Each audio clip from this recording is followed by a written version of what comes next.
Welcome to the Deep Dive. We're jumping right into the rich, complex, and, well, yes, often challenging story of Puerto Rico. Yeah, it's quite a story. We've pulled from a stack of sources here. Articles, research papers, historical accounts, to really try to understand the island's journey. Our mission, well, it's to cut through all that information, pull out the most vital insights, find those surprising facts, and give you those aha moments. Get you well-informed, fast. Exactly. That's right. So think of this as navigating centuries of history, right from the island's deep indigenous roots. Yeah. Through Spanish rule, the really pivotal shift to American control, its vibrant cultural evolution, and then right up through the major challenges it faces today. Which are significant. Oh, definitely. Natural disasters, economic crises, and those fundamental ongoing debates about its political future. So this deep dive, it's really going to help you understand the key turning points, those persistent issues that continue to shape Puerto Rico right now. Absolutely. Let's start quite literally at the very beginning, before any European ships were even on the horizon. Okay. Before Columbus, the island was known as Borikin. That was the land of the Taino people. Right. Now, for a long time, the thinking was that the indigenous presence was relatively recent, and primarily just the Taino. But the sources we looked at reveal something much more fascinating, actually. Modern archaeology, especially work done late 20th, early 21st century. Yeah, that's completely reshaped the view. It really has. Yeah. We now have evidence of human occupation dating back, around 3,000 years before the present. Exactly. And just to clarify, before the present, or BP, that's just a scientific way to measure dates backward from today. Gotcha. So yeah, around 3,000 years ago, you had these pre-ceramic Saladoid people. Pre-ceramic meaning no pottery yet. Basically, yeah. They hadn't developed pottery, but they were certainly here, establishing a presence much, much earlier than we previously thought. And the Taino people, who we often associate with the island before the Spanish. They arrived much later. Around 1000 BP, they had their own distinct culture, and they interacted with these earlier groups, or maybe even contemporary groups, in the Greater Antilles. And there was a surprising breakthrough mentioned, too. It's something about their social structure. Oh, yeah, that's really interesting. Archaeology back in the early 1960s, and confirmed by later work, it revealed a much more complex, kind of dualistic social political organization among the Taino. More complex than the first European account suggested. Way more. They weren't just scattered groups. There's evidence pointing to a regional capital right there in the Caguas Valley. Wow, that paints a picture of a more sophisticated society already existing there. Definitely. But that society faced just unimaginable devastation when Europeans arrived. Oh, absolutely. The encounter with colonizers brought massive death, massive disruption to the indigenous population. And numbers cited are just stark. They are truly heartbreaking, and they really illustrate the impact. Estimates vary, of course, but you see figures suggesting the population just plummeted. From potentially tens of thousands. Right, down to maybe less than 4,000 by 1515. Then it dropped even further, just over 1,000 by 1531. And by 1544. A devastatingly low 70 people. Incredible. Though there was resistance, right? Yes, definitely resistance, but they were ultimately overwhelmed. So that's the island before Columbus? And then, of course, Columbus arrived, November 19th, 1493. Plants the flag. Marks the beginning of the Spanish claim. And the name changed, too, didn't it? It was San Juan de Borican first. That's right, yeah. Later, it evolved to just Puerto Rico, the rich port. And Juan Ponce de Leon, he was the one tasked with actually starting the colonization. He initiated that effort starting in 1508. And those early years, well, they were incredibly difficult for the Spanish settlers, too. Facing indigenous resistance, environmental challenges. Exactly. And then by 1521, Spain issues this royal decree, basically saying no other outside settlement allowed. A clear move to secure it just for Spain. Worried about other European powers, I guess. Precisely. Secure the claim. And that Spanish control lasted for, almost 400 years? Almost 4 centuries, yeah. What'd that mean on the ground? Well, the decimation and replacement of the indigenous population, as we said. Right. And the imposition of plantation agriculture. Sugarcane quickly became dominant. And, critically, the introduction and growth of African slavery. Yes. By the second half of the 16th century, the sources note the enslaved population was actually growing faster than either the Spanish or what remained of the native populations. Became a significant portion of the total population by the 1620s. A very significant portion. In governance during this long period, mostly centralized. Very much so. under a captain general, basically a military governor, since 1580. It's striking how little direct local control Puerto Ricans had, waiting until the late 19th century for their first legislature. And even then, mayors were technically elected, but very few actually were before 1898. Were there any moments of kind of potential change? Glimmers? There were fleeting glimpses. For instance, the Spanish 1812 Constitution briefly made Puerto Rico a Spanish province. With representation, suffrage. Yeah, but only for 2 years. Then it was revoked. They did regain some form of representation, citizenship, and a local parliament later, though, late 1860s, 1870s. It shows there was persistent local pressure for more autonomy. And Spain had to defend its claim constantly, right, against other powers. Oh, yeah. Attacks like Drake's in the late 16th century really exposed vulnerabilities. Which led to building those massive fortifications, Yeah, Moro. exactly. They brought in experts like Antonelli to design and build those crucial defenses. And during this time, San Juan itself was developing. Becoming an important transshipment center, its strategic harbor was key. One source actually describes it becoming the second most important place in the region after Mexico City. Handling goods like iron and wine. Crucial goods, yeah. So after 4 centuries, this long, transformative period under Spain was starting to draw to a close, facing internal challenges, external pressures. Which brings us right to a major turning point, the dawn of American influence. Right. In the decades leading up to 1898, there were uprisings against Spain already happening. Yes, various ones, showing growing discontent on the island. But the crucial factor shifting things, the United States. Absolutely. American publications were increasingly pointing to Puerto Rico's strategic importance.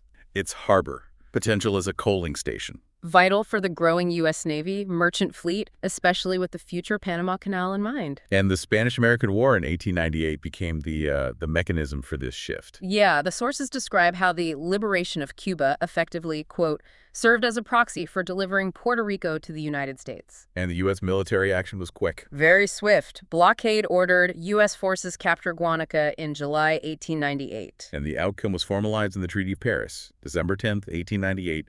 Spain cedes Puerto Rico. But here's where it gets really complicated. The decision about the island's ultimate status. Indefinitely postponed. Exactly. So Puerto Rico goes from Spanish colony to being under American control, but in this sort of strange legal limbo. And how did Puerto Rican leaders react initially? Figures like Barbosa, Muñoz Rivera. Well, initially they held hopes for a freer Puerto Rico under American rule, saw it as maybe historical justice after Spain. But that didn't last long. Disillusionment set in. Quickly, yeah. They started to see the annexation not as liberation based on shared values of liberty, but more as what one source calls a brutish acquisition, driven primarily by U.S. economic and strategic interests, not really the welfare or desires of Puerto Ricans. And that feeling must have grown during the nearly 2 years of U.S. military rule that followed the invasion. It was palpable. Leaders were puzzled, why wasn't formal democracy established right away, especially after a war supposedly fought for self-determination. So this period clearly marks Puerto Rico's entry into the ranks of colonial territories, just under a new power. A new dominant power, yes. And their new relationship was then formalized by the U.S. Congress, the Foraker Act of 1900. Right. It established a civil government, but it explicitly solidified colonial rule. How so? Well, it created a governor's office, an executive council, but they were appointed by the U.S. president, and initially, mostly Americans. There was an elected House of Delegates, though, and a resident commissioner. Yes, but the commissioner in Washington was non-voting. Real power remained firmly elsewhere. And there was immediate pushback. Oh, yeah, an outcry from the island, especially against some harsh provisions like a tax on all Puerto Rican goods shipped to the U.S. That sparked a push for amendments, including U.S. citizenship. That was a big one, yeah. The prospect of U.S. citizenship. But it didn't pass initially. It was contentious. Very contentious in Congress. Didn't pass. A compromise was reached without it in 1901. So no citizenship then. What happened? Well, later proposals for a provincial status were floated, but ultimately the sources suggest that U.S. policymakers at the time actually preferred a colonial or subordinate status. Over independence or full assimilation? Right. Neither statehood nor independence had much support in Congress back then. So this discontent continued, leading to the Jones-Shafroth Act of 1917. Exactly. It was presented as a response, to mollify the population. But the sources are pretty clear. While it expanded some rights, it fundamentally reaffirmed the imperial nature of U.S. rule. It did grant U.S. citizenship, though. That seems significant. It was significant, yes, and it expanded elected bodies like the Executive Council and the Assembly. That felt like progress. But the key positions, governor, treasurer, attorney general, Still firmly under presidential control, and representation in Congress. Still just one non-voting representative. so a mixed perception again. Very mixed. Some saw it as meaningful steps. Others saw it as, well, a ploy to manage dissent, feeling that, quote, the cord around the island had already tightened. Is there an example of that, of the U.S. maintaining control despite the act? Yeah, a powerful one cited is how the U.S. Treasury Department actually blocked a major island tax initiative within just a year of the act's passage. Oof, showing where the real power still lay. Clearly. But over the following decades, the internal government did evolve somewhat. Elected bodies gained more power. They did, gradually, eventually leading to the promulgation of a constitution for Puerto Rico in 1942, but always within that framework set by these U.S. acts. Okay, let's shift gears a bit. Let's look at the economic context, Yeah. especially around the Great Depression and World War II. Right. The Depression hit the island hard, just like everywhere else. But the local government was really cash-strapped, lacked the fiscal resources to respond effectively. And the economic structure under U.S. rule played a role, too. Something about debt. Yeah, the sources mention that by the 1910s, 60% of the public debt was owed to U.S. bondholders. Which meant? It meant debt service took priority over local needs, relief, infrastructure, that kind of thing. There was a credit crisis linked to events like the 1934 general strike. Did FDR's New Deal programs help? They provided some funding to territories, yeah.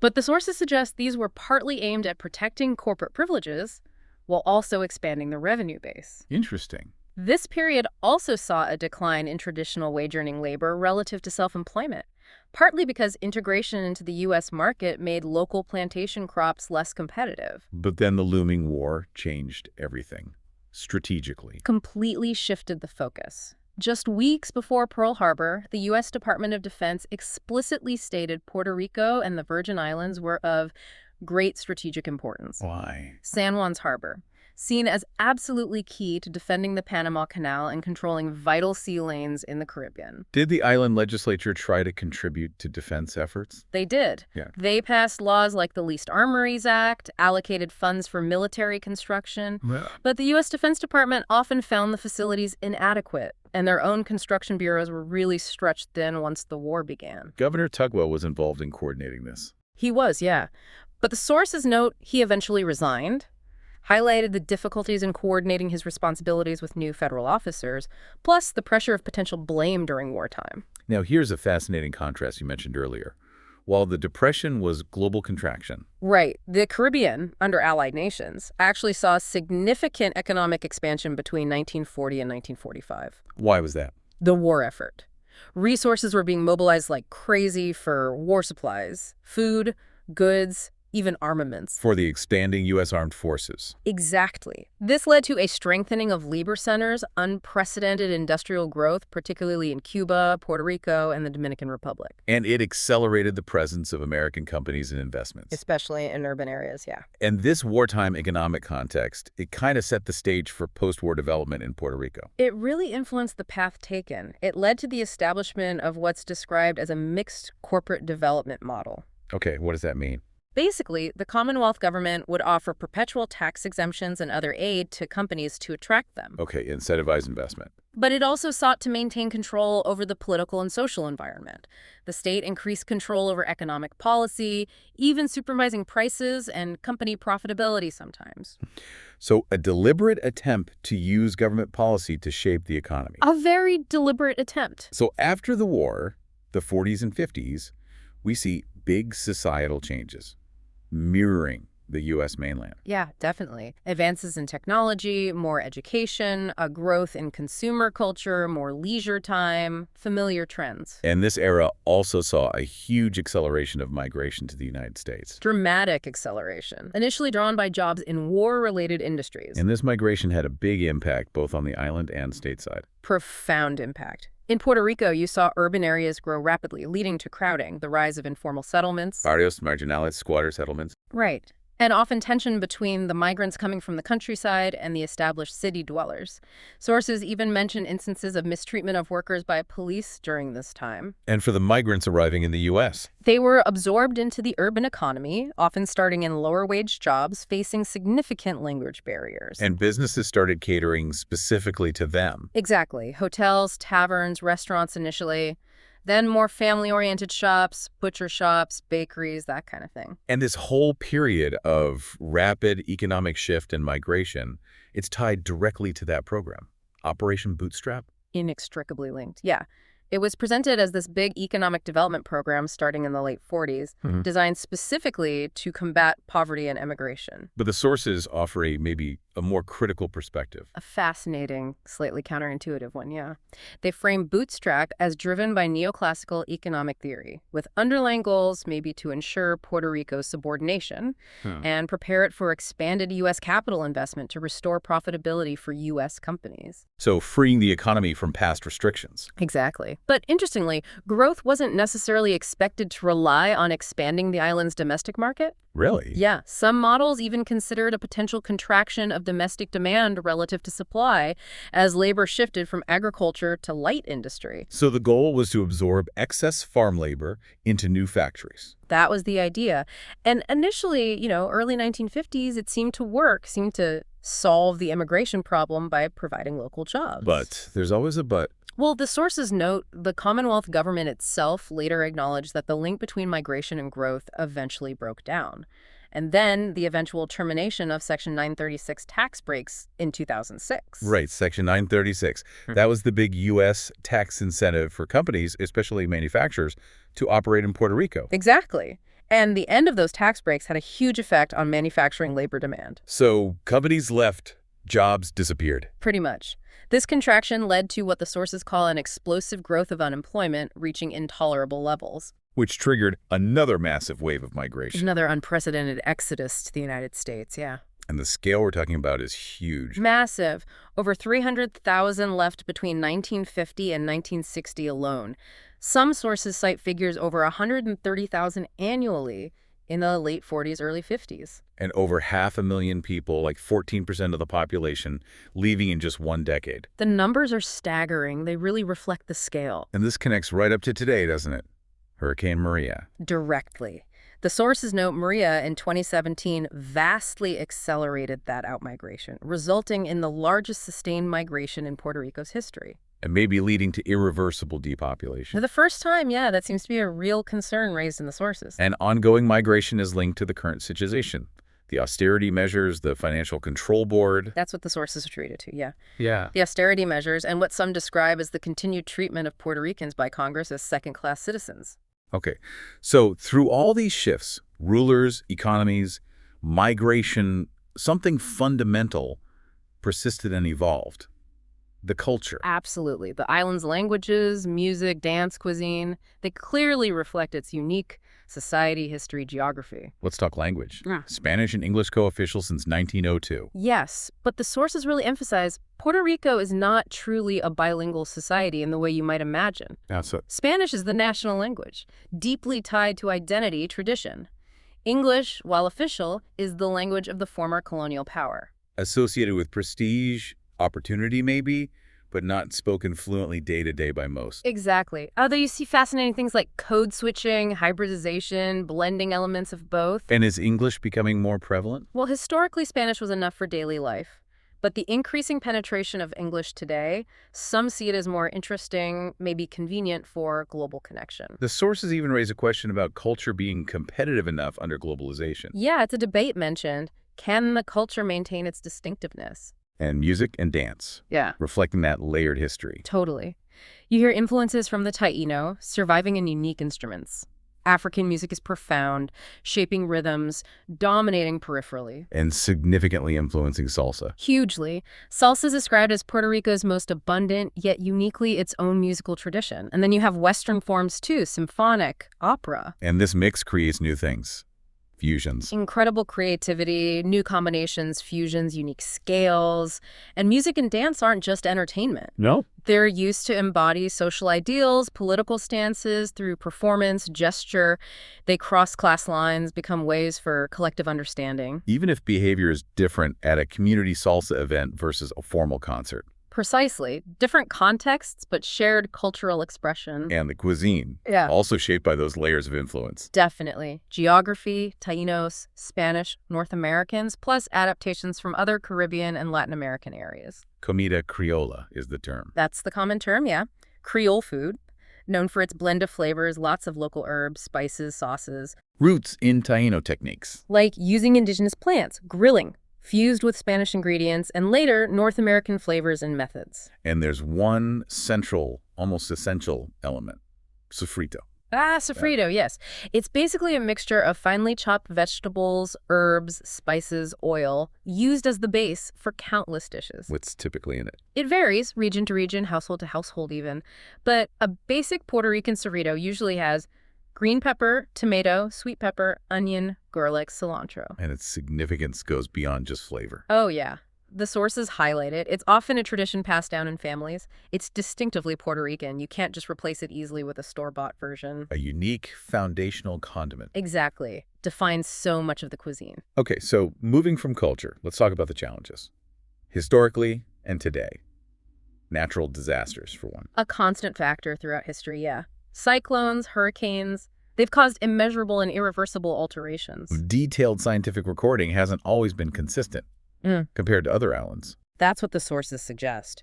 Though historical accounts from the colonial era exist, and they list notable destructive cyclones way back to 1528. Bringing us to recent times. Hurricane Maria in 2017. Just devastating. A truly devastating event. Laid bare so many vulnerabilities, it intensified incredibly rapidly. Hit as a high-end Category 4, basically Cat 5 winds over San Juan. And the aftermath was catastrophic. Wiped out vital services. Months later, still a public health crisis. Issues with debris, contaminated water, rising diseases like dengue. And the need to restore services was hampered by existing problems. Infrastructure issues. Severely aggravated by existing infrastructure problems and what the sources bluntly call decades of neglect. And getting accurate mortality numbers took a long time. Shockingly long. 11 months for the official estimates to be made public. The response and recovery efforts also highlighted problems. Critical system failures, yeah. A clear need for better coordinated management, accountability, efficient resource use. Communication was a big issue. Huge. The sources specifically point to the need for substantially improved and sustained communication and outreach, helping people, helping agencies. Communication issues between federal and local entities were noted. Were there suggestions for improvement? Yeah, things like federal assistance for outreach specialists, developing custom social media platforms for reliable two-way information during crises. Okay. Transitioning from natural disasters to economic ones. Yeah. The decade around 2010, a watershed moment. That's how it's described. Some initial positive signs like getting into the OECD. International recognition. Right. But the reality of severe structural economic issues quickly overshadowed that. Cut off from capital markets by 2011, credit rating downgraded. It's a junk status, yeah, effectively cut off. The roots of this debt crisis are complex, but sources trace it partly back to the end of those Section 936 tax breaks in 2006. Because that led to manufacturing leaving, jobs lost. Which shrunk the tax base while social spending needs went up. Resulting in borrowing waves, missed payments, defaults. And the whole crisis just exploded into public view by 2015. The scale of the debt is just enormous. Largest in United States history, the sources call it. And some of that debt has been challenged, called unconstitutionally invalid, even usurious by some. There's an interesting detail about bond ownership. Yeah, some sources highlighted the ownership of a significant chunk by Protestant-owned hedge funds as a major storyline, given the island's majority Catholic identity. A bit tangential, maybe, but noted. They're assigning blame for the crisis. Differing views. Yeah, the sources present different perspectives. Some blame the federal government's unconstitutional mistreatment of the territory.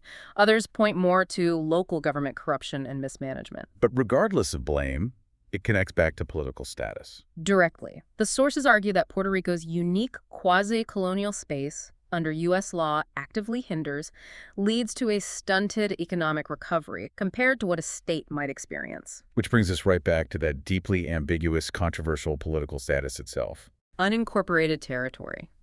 Ruled by the U.S. Congress under a power some sources describe pretty starkly as a right of domination. Seen as antithetical to the American ideal of self-governance. That's the argument made, yeah, that it's fundamentally at odds with democratic principles. And this status has huge implications. Which laws apply?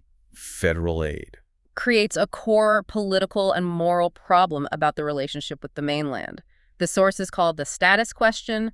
Statehood, independence, commonwealth, necessarily eternal. Leading to those ongoing, passionate political debates. Constantly. What do the sources suggest is the most likely future outcome? Well, based on the sources we reviewed, the conservative Commonwealth ideology, enhanced autonomy within the existing framework is suggested as the single most probable future. More probable than statehood or independence? According to these particular sources, yeah. They see independence movements and full assimilation, statehood projects as struggling to gain dominant traction currently. And in the current era, under the Promesa Federal Control Board. Right, the Oversight Board.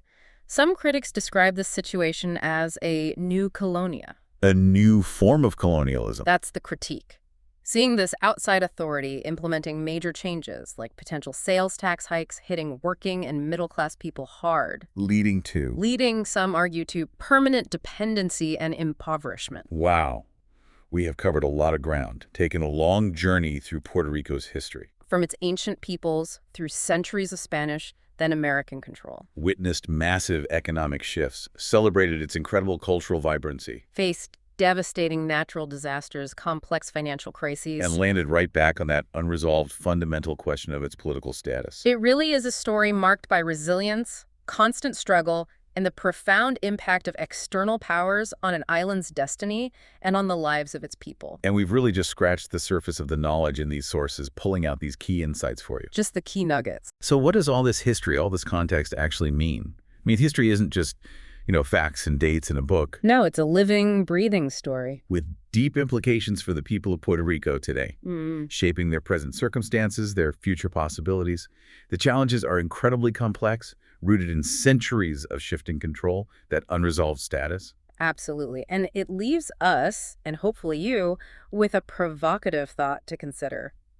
Given this long history of external control, these ongoing debates about its future, what lessons does Puerto Rico's story offer all of us? Lessons about what? About the very nature of sovereignty, about the resilience of cultural identity against external pressure, and about that complex, often really fraught relationship between power and place in our modern world.